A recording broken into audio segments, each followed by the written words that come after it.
assumes that the Hebrews fabricated a fake history, attributing it to an earlier era. They presented to the children of Israel as if it were written a long time ago, recounting the history of their ancestors, while they had actually composed them recently. This idea is quite absurd and would not make sense to any rational person, let alone an entire nation.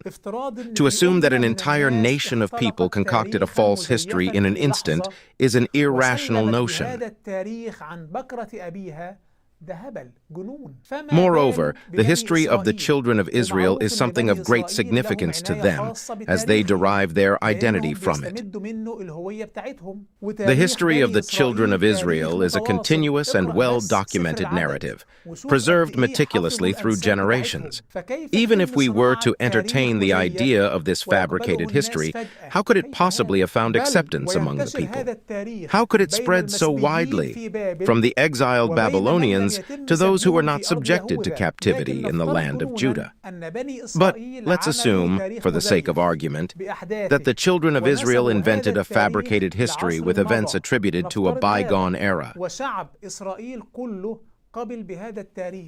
The question here is, how did they manage to create a history that aligns and coincides with the field of archaeology? Recent archaeological research has provided evidence supporting the events mentioned in the Torah.